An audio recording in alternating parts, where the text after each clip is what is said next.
dakwaannya seperti asal-asalan atau keburu-buru.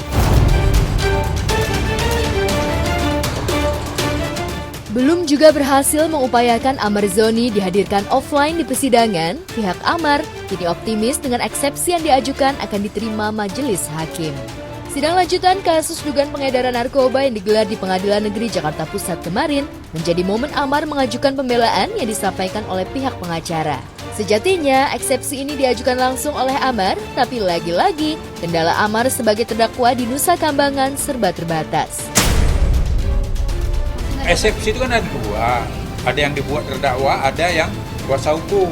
Nah untuk terdakwa waktu itu kan kendala kan udah ada kan, ya alat tulis nggak ada, apa nggak ada. Kemudian waktu konsultasi ini kan dia membuat itu kan harus konsultasi juga kan, karena dia kan nggak ngerti hukum, itu harus dibimbing oleh PH. Nah sedangkan kita konsultasi kita kan sulit, dan kita juga kan susahnya gini, kita kan ngomong harus berhati-hati.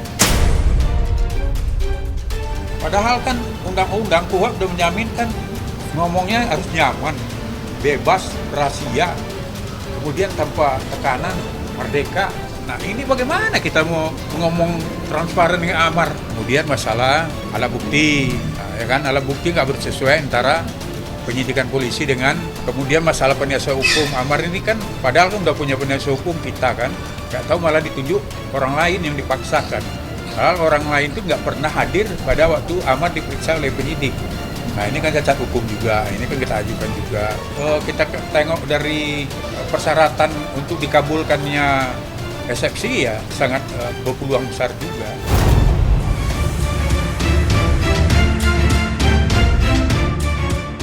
Serba terbatas nggak hanya soal komunikasi, tapi juga terkait keamanan bagi Amar. Amar tak bisa banyak cerita meski ia diberi kesempatan komunikasi dengan pihak keluarga dan pengacara melalui video call. Seolah pasrah, Amar cenderung menyerahkan semua keputusan pada Dr. Camelia. Bolehkah? Mengingat Camelia belumlah resmi jadi anggota keluarga Amar.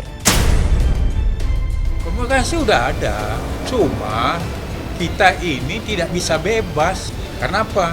Ada rahasia-rahasia yang antara klien kita ini sebenarnya tidak boleh didengar percakapan kita. Dengan klien itu ada KUHP yang menjamin kok, tapi ini kan nggak mungkin. Telepon seluler coba, ya kan? Itu ada operator, bisa direkam nggak? Ya udah pasti. Nah bagaimana? Nanti kalau kita ajarin, bisa aja dituduh kita mengarahkan klien. Nah, jadi gini kalau misalnya kan gini kan apa-apa tuh Amar taunya semua kegiatan Amar dari Agustus 2024 itu kan yang tahu saya.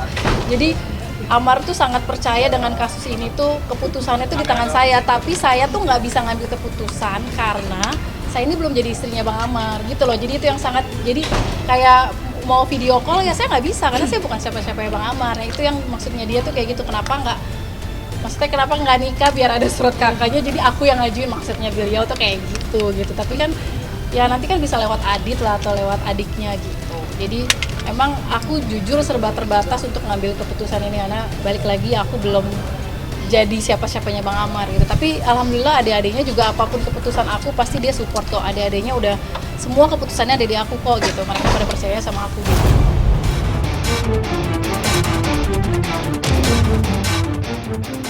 Belum punya kuasa penuh atas keputusan untuk Amar, Camelia nyatanya tetap jadi orang terdekat dan kepercayaan Amar selain keluarganya sendiri. Bahkan dalam beberapa kesempatan, Amar seperti membuka jalan untuk kekasihnya itu agar lebih dekat dengan kedua anaknya yang kini tinggal bersama Irish Bella dan suami barunya. Oh ya, titip sama anak gini. Belum waktunya kan aku belum jadi siapa-siapa Bang Amar. Aku juga harus tahu diri, harus tahu batasan gitu. Tapi kalau pantau dari medsos kan kita bisa kalau mereka sehat apa segala macam gitu. Jadi hanya untuk sebatas itu dulu dah. Kalau untuk deket nantilah aku tahu, aku ini perempuan tahu diri. Bang Amar emang orangnya maunya tuh buru-buru gitu loh. Sedangkan aku nggak bisa kayak gitu. Aku harus ada ikatan dulu.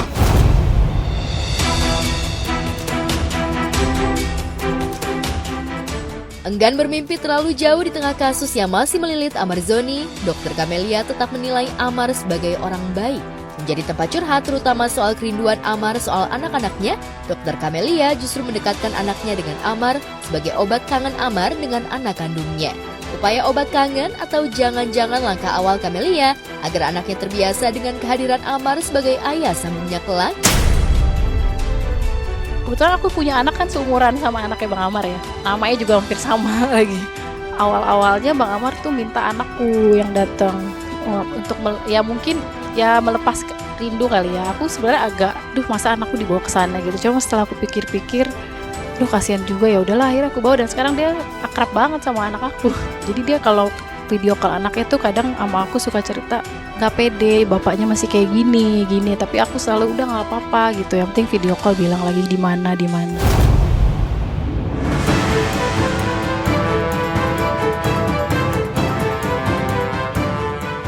Mengupayakan penangguhan penahanan atas dugaan penggelapan dana perusahaan belum berhasil, Ayu, mantan karyawan Ashanti, justru tabuh genderang perang. Kali ini bukan dengan Ashanti, tapi dengan salah satu host televisi yang diduga melontarkan kalimat tak elok yang mendorong opini publik.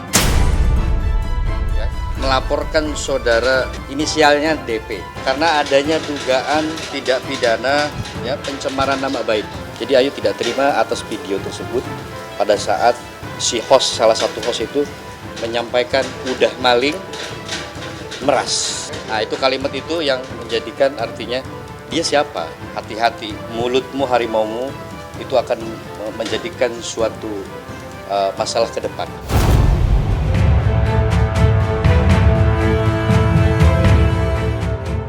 Tak terima terus-terusan terpojok di tengah kasusnya dengan Ashanti, Ayu justru menambah deretan kasus baru dugaan pencemaran nama baik.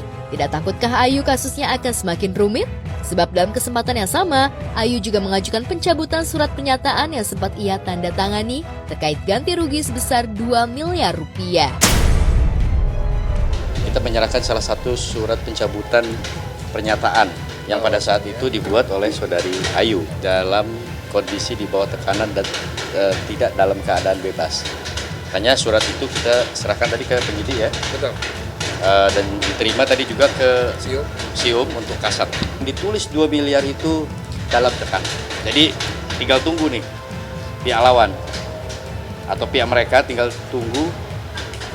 Kita akan persiapkan semuanya untuk laporan pidana dan keperdataan. Terkait illegal access itu sudah menyampaikan kedua HP-nya untuk minggu depan diagendakan pemanggilan para terlapor. Begitu juga dengan perkara perampasan ya. Perampasannya pun minggu depan sudah mulai pemanggilan.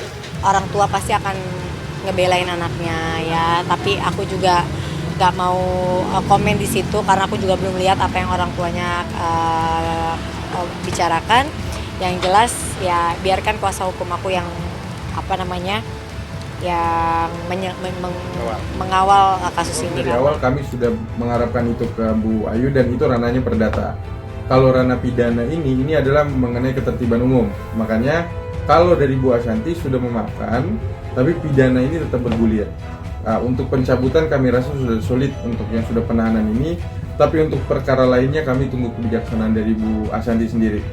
Ini terkait dengan Bu Ayunya nanti bagaimana di kemudian hari melakukan langkah-langkah yang tidak penting atau mau menyadari bahwa kekeliruan laporan-laporan lain ini perlu disudahi lah.